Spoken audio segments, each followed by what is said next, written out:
Paltrocast. You can hear me? I can hear you fine. Can you hear me? I can hear you. I can see you. Thank you for taking the time, to say the very least. I assume you're dialing in from Los Angeles? I am. Someone's got to. I'm dialing in from Southern California. Yes, I'm dialing in from the other Long Beach. When you tell people you're from Long Beach, you go, yeah, Long Beach, California. You go, nope, no, Long Beach, not. New York. Yeah, I know. I was born in New Haven, Connecticut, so. Close enough. Well, we were connected to talk about your new solo album, your self-titled solo album. Did you know outright that you wanted it to be self-titled, under your name, all that kind of stuff, or that came later? No, I had a title in mind. It was actually a suggestion. We could say it was a suggestion from the label because it was my first solo record, and maybe we could even say they didn't like the title that I had in mind. I don't know, but it was their suggestion. It was not mine. And since it was my only, my first, record, I didn't resist. I'm not used to negotiating, even when it's with my, very close friends and family. Right. What was that original title that you wanted that got rejected? It was Little Man. Because of the great Wayans Brothers movie, right? It's named after that. No, but I can understand why you might think so. Yeah. Well, I'm really in awe of the fact that how you reinvented yourself in Hollywood, that you're an Emmy winner, etc. What was the first big movie you worked on? Was that Confessions of a Dangerous Mind? I think I would say it was Insomnia. I got to work on Insomnia, and, getting to work on Al Pacino and Robin Williams dialogue, I was like, wow, I really made it. I can imagine. Yeah, because it was just one of those things where I thought, oh, so this is what it's going to be like. I'm going to be working on all of these fabulous big name actors, big name movies. And that has not been the case. I've worked on all levels of budget. I've worked on TV, so I've worked on the gambit. And what I've learned is I can do great work on anything, regardless of the quality of the content. Like, my job is to make it sound good. So it's very easy for me to have somewhat of a distance and just concentrate on doing a good job. At what point in your life did you realize that you had an ear for that? Yes, you've been a musician for decades per se, but musicians are generally known to have bad hearing as a result of playing live. It was fun. I was working in the computer industry. I was a computer programmer. And actually, my brother Paul was composing some music for a guy who was doing sound for a student film. So they asked me to come play bass. That's literally how it came about, is through music. And I met this guy, and he was doing this thing that was sort of, to my mind, it was sort of perfect. It combined the computer side with my sort of audio sensibility, and so I basically twisted the guy's arm and said, please hire me. I'll work for you for $8 an hour. I'll answer your phones. I'll do your invoicing, because I'll do the business side until I've got some skills in the sound side, but give me a chance. And he eventually did so. Wow. So you really had to start from square one in that field also.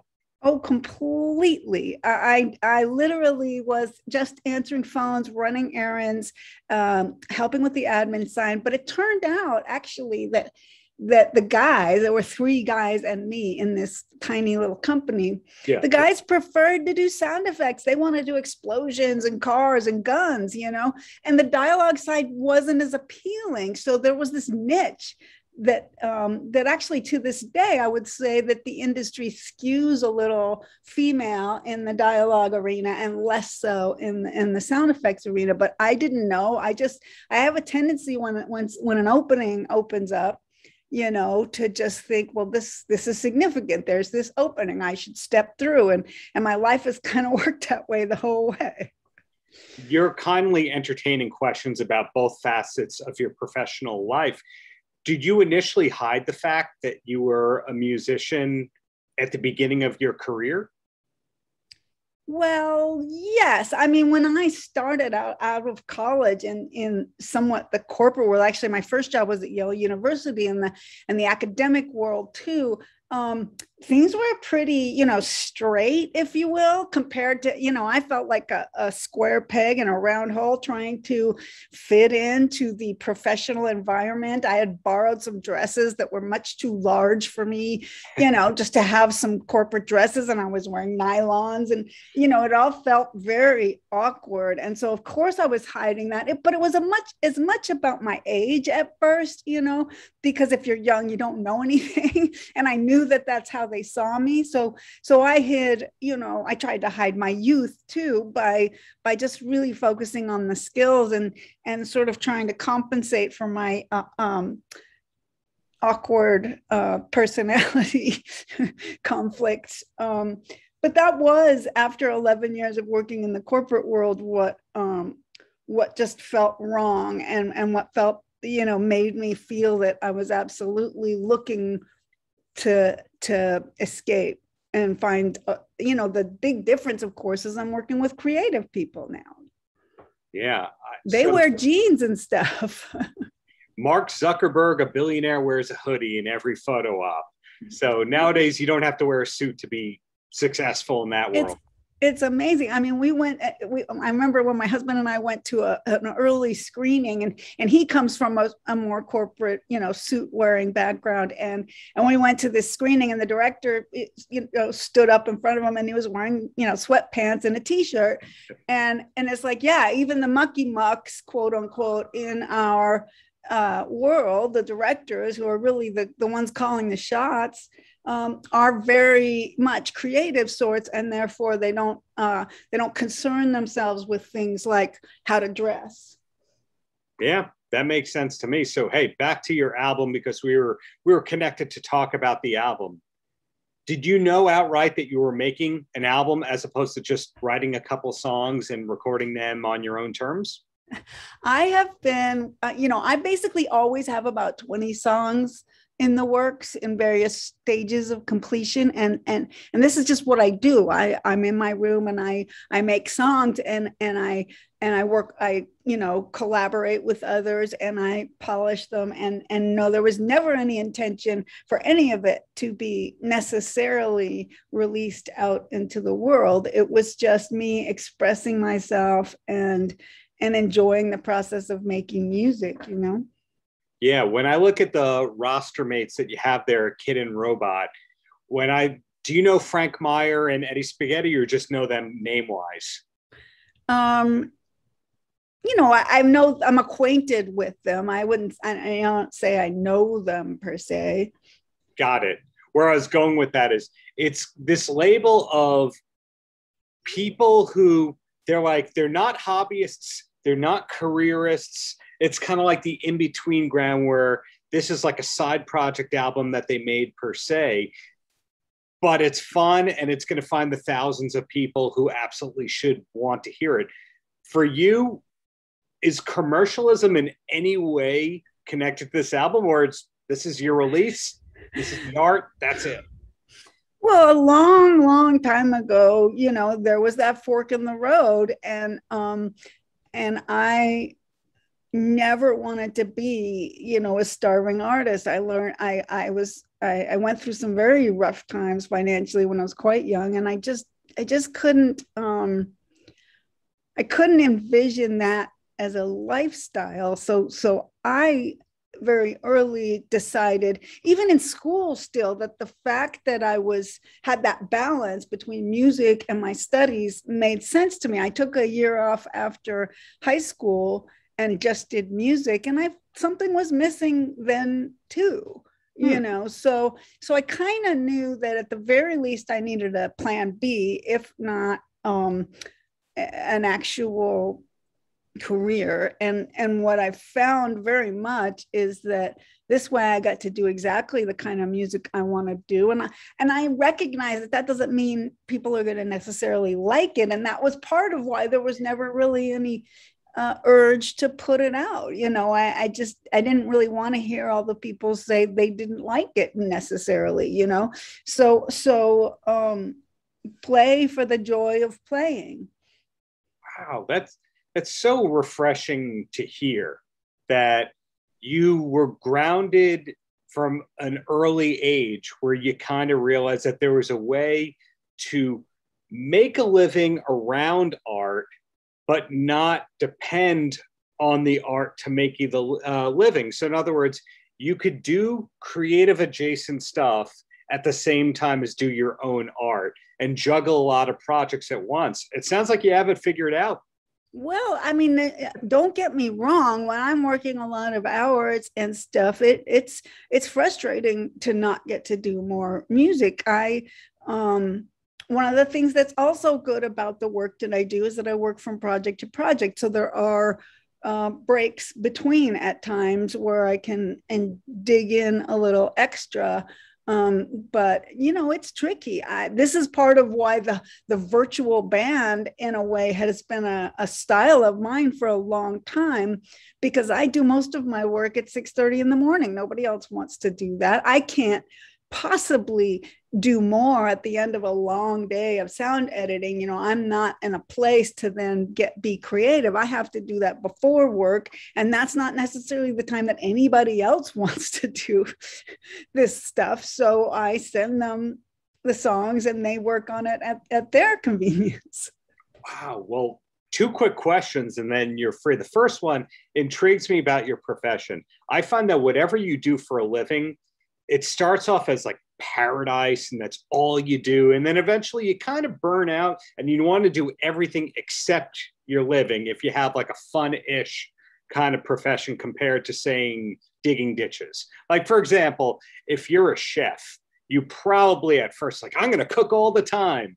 And then you burn out a little bit and then you want nothing to do with culinary stuff at all when you don't have to. In your case, do you have music on ever when you're not working, or is the goal to get your home as quiet as possible when it can be? Well, I certainly don't listen to as much music as, a lot of people I know, for exactly the reasons you're saying. I mean, literally my ears need a rest, especially if I'm working on the mixing stage where it can be quite loud, because the music is going and the explosions are going, everything is going. And I come home from a full day of that, and I'm still trying to write the song. It's called Hiss Coma. I'm just like at home, having had my ears assaulted for a full day. So I don't know how mixers do it all the time. I find it really intense. But yeah, I don't listen to as much music when that kind of stuff is going on. I listen to some podcasts. I try to walk a lot whenever I can, like at lunch, to break up the workday, and that's when I can listen to some music or a podcast or something. So I do take a little time out, but the talking is a little easier on my ears than music is. So you're right on the nose. It's tricky to, listen to as much music as I might like to. Every now and then I'm right about something. And this happened to be one of those occasions. And my last question, this is one of my curiosity kind of things. As time has gone by, we've kind of learned that different scenes like alternative, punk, it was just made up kind of by the media, that people were hanging out, that like you would see a photo of Metallica and Rat hanging out, like that kind of a thing. Sure. And, your old bandmate Henry Rollins wrote the foreword to David Lee Roth's autobiography. So in other words, the scenes were not that far apart if you were paying attention.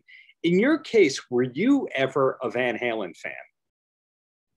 Well, yeah, I mean, I had a cassette of their first, their very early gig at the Whiskey, and it was pretty punk rock. I mean, aside from maybe the vocals, you could have seen that at the Whiskey any other night of the week too. So, look, I have this theory that our musical tastes are influenced at a certain sort of key juncture in our young lives. And for me, that was that was, you know, junior high, 14, 13 years old, you know, when the emotions are starting to kick in, and music is something that helps us connect, you know, and so for me, that was, you know, David Bowie and Rolling Stones, and actually, and this ties more closely to the music I do now, I had this Billie Holiday cassette that I listened to all the time, and that beautiful sort of unrequited love and the emotion that she was able to capture with her voice was something that hit me very strong then, and has always been a soft spot in my life. So I think that there's a formative time for all of us, and mine was pre-punk rock, if you will. That being said, I'm a total nonconformist, and I was very early. I was a tomboy, so you know, I cut my hair this short, like when Twiggy had her hair cut short, and this was a crazy thing in the 60s. I was a little kid and I wanted short hair, and I didn't want to, we were supposed to wear skirts in school, and I didn't want to have to do that, you know, so I've always resisted sort of going along. And that's, I think, of course, what appeals when something opens up like punk rock, and there's this thing where all of us odd ducks are getting together, you know. And yeah, the labels get extremely confused. I think what I do is really punk rock. It's not like anything else, but you would have people who would consider it not following some set of rules that would define, you know, punk rock, but there weren't supposed to be any rules, right? Which was part of the appeal, you know. So I totally am with the idea that labeling music is always been hard. Good music should be hard to label. It shouldn't sound like a bunch of other stuff and therefore fit into this category, you know. And yet I think we are often confronted with vocabulary and some way to communicate with each other, and so we stick these words on things, and you know, and the punkers in the early days, you know, there was a sort of style, if you will, was as much of it as a sound thing. It was a style. I mean, there were these girls, this blew my mind. There were girls who were famous and they were not in bands, but they were on the cover of the fanzines and stuff because of their look, because they were putting together and defining the style that was going to be punk rock. And so that was as much of it as anything. This is why when they asked me what, you know, genre my music was, I couldn't answer, and they had to answer for me. Right. That all, wow. I think what I've learned here is you've always been smart. You've always had great taste. So therefore, I look forward to whatever you're working on next for many years to come. Well, thank you so much. Paltrocast.